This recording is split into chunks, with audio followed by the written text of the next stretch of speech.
Hello students, good morning. Welcome to your lecture series of Geotechnical Engineering.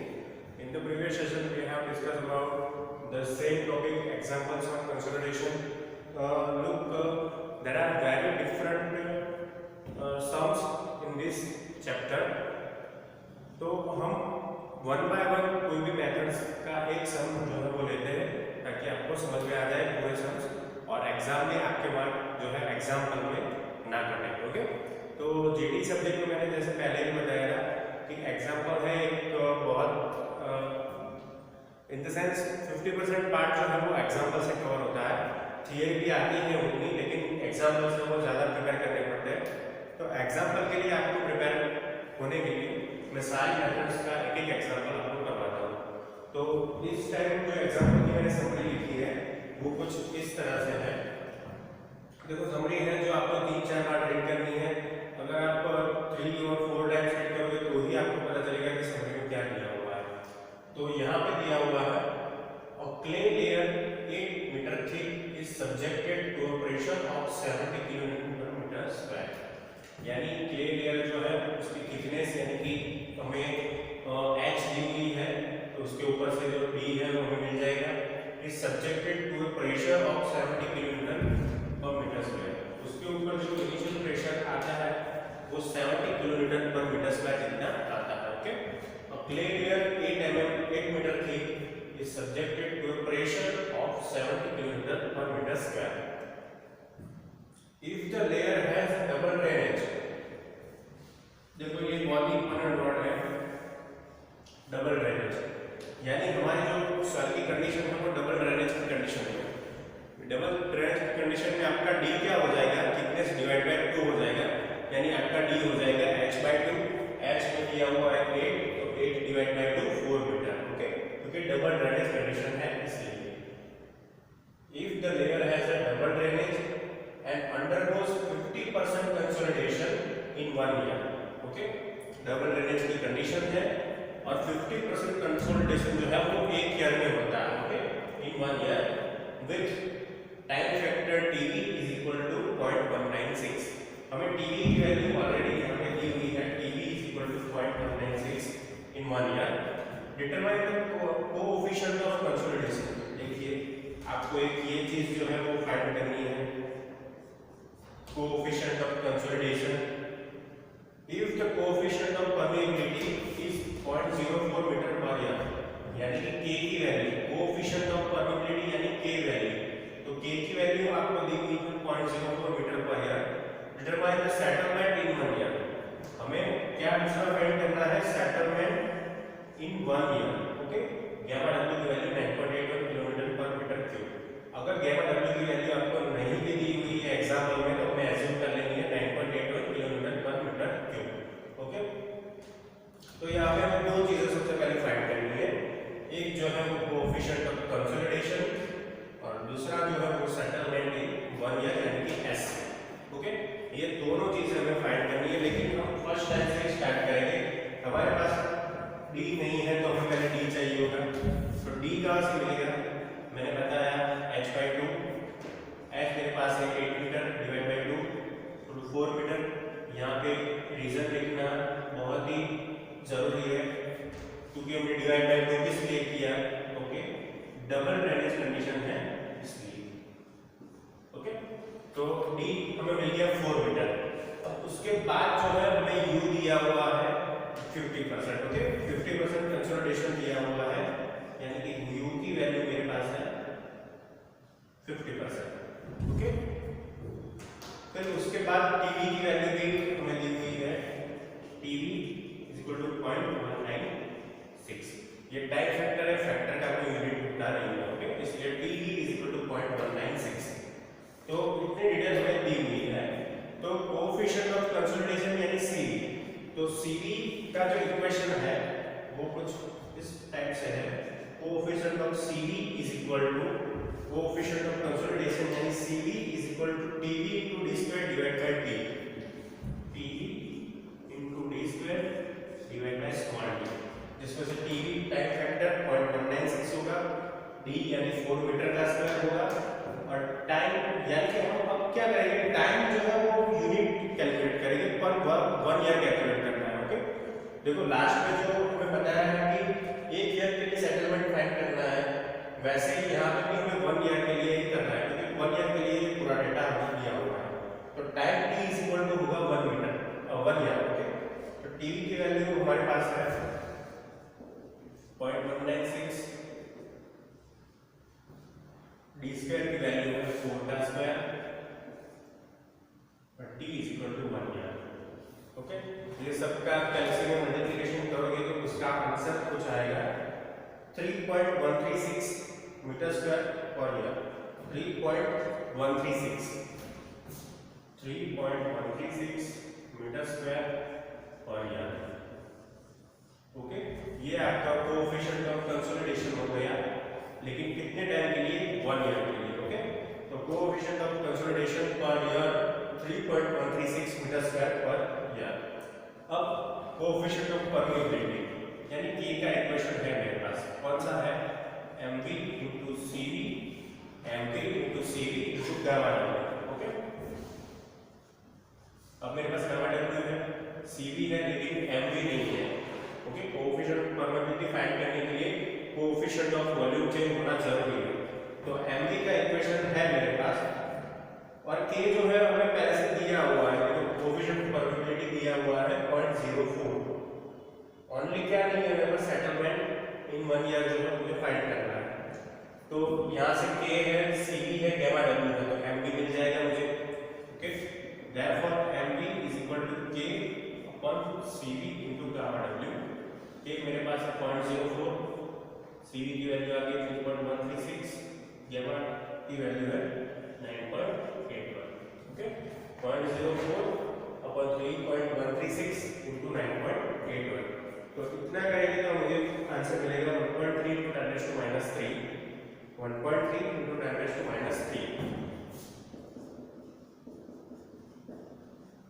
इसका unit क्या होगा? तो इसका यूनिट होगा मीटर स्क्वायर पर किलोमीटर। देखो प्रेशर का जो यूनिट है उससे उल्टा यूनिट होता है एमवी का, वॉल्यूम चेंज का, मीटर स्क्वायर पर किलोमीटर। ठीक है, तो मेरे पास एमवी अब आ गया है 1.3 into 10⁻³ मीटर स्क्वायर पर किलोमीटर। तो अब एमवी आ जाए, उसके बाद में सेटलमेंट 1 ईयर का फाइंड कर सकता हूँ। ओके, तो सेटलमेंट एससी का इक्वेशन है, सेटलमेंट एससी का इक्वेशन है mv into h into delta sigma dash, mv into h into delta sigma dash. mv है मेरे पास तो है 1.3 10⁻³ h मेरे पास है, यस h मेरे पास है, और डेल्टा सिग्मा डैश यानी कि जो प्रेशर है, प्रेशर का चेंज जो है वो है मेरे पास 70 kilometre per metre square. Okay, तो ये सारी वैल्यू यहाँ पे रखनी है। अब देखो यहाँ पे h जो होगा वो डायरेक्ट 8 लगेगा, 4 मीटर नहीं लगेगी, क्योंकि 4 तो डेप्थ है, थिकनेस जो है वो 8 है। ओके, तो m की वैल्यू हो जाएगी mv की 1.3 to 10⁻³, h की वैल्यू मीटर में यानी 8, और डेल्टा सिग्मा यानी कि 70। ओके, तो ये सारी वैल्यू अगर आप कैलकुलेशन में इंक्लूड करोगे तो आपको आंसर आएगा सेटलमेंट का 1 ईयर का। ओके, तो 0.728 मीटर होगा इसका आंसर, 0.728 मीटर। ओके, लेकिन ये जो 0.728 मीटर है वो कितना है? टोटल सेटलमेंट है, टोटल सेटलमेंट ये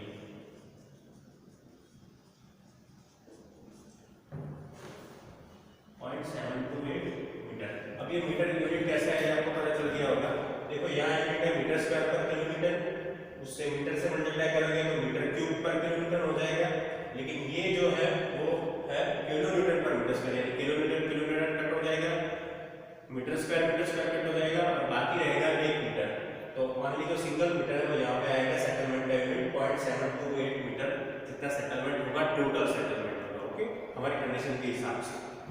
लेकिन 1 ईयर के लिए फाइंड करना है, तो 1 ईयर के लिए कंसोलिडेशन कितना है? 50% ही होता है, तो इसका मतलब है सेटलमेंट में कितना होगा? कंसोलिडेशन का सेटलमेंट वो भी 50% होगा। ओके, तो settlement in 1 year, therefore settlement in 1 year is equal to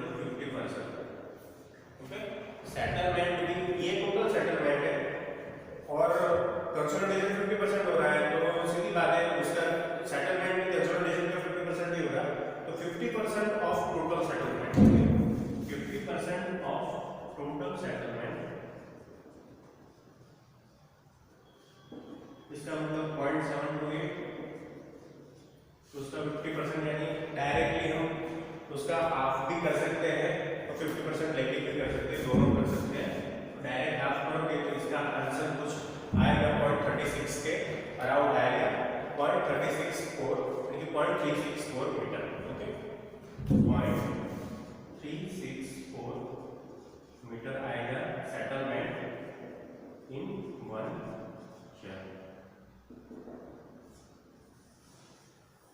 तो ये हमारा आंसर नंबर 2 और ये है हमारा आंसर नंबर 1। ओके, तो ऐसे में पूरा एग्जाम अगर वो कैरी आउट किया जाता है। देखो सबसे पहले मुझे यहाँ पे प्ले एरिया दिया हुआ था जो कि 8 मीटर थिकनेस वाला था, उसे subject to pressure of 70 kilometre per metre square था। If the layer has a double drainage and undergoes 50% consolidation, TV की वैल्यू दी हुई है, TV is 0.196 in 1 year, determine the coefficient of consolidation. If coefficient of permeability is 0.04 meter per year, determine the settlement in 1 year. Gamma W is equal to 9.81 kilonewton per meter cube. Then we have to find first of all D is equal to h by 2 because the condition is double drainage. Okay. Then h by 2 is equal to 8 by 2 which is equal to 4 meters.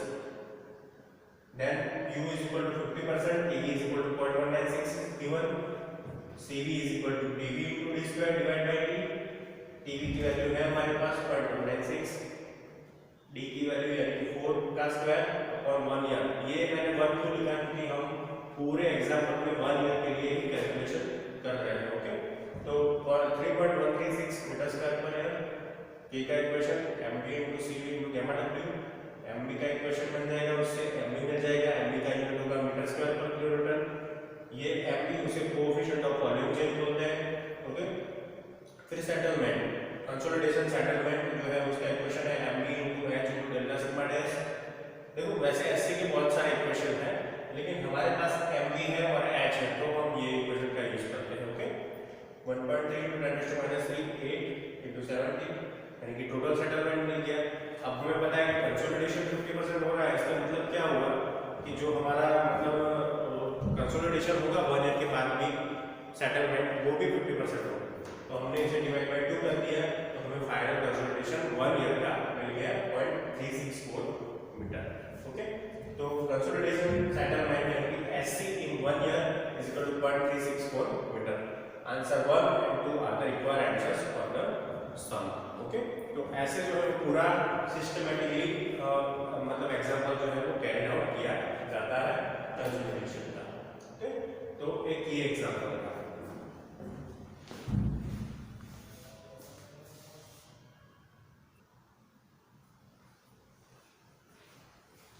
Okay students, तो आपका second example है। तो second example एकदम short and sweet है लेकिन इसका जो modelling है वो समझना बहुत जरूरी है और इसमें एक ही क्वेश्चन का यूज होता है लेकिन आपके लिए वो बहुत ही यूजफुल एग्जांपल है। ऐसा एग्जांपल भी जीके में आ सकते हैं। अ कंप्रेसिबल स्ट्रैटम, यहाँ पे जो है वो स्ट्रैटम लिखा हुआ है, तो फिर से लिख देता हूं ताकि आपको पता चले।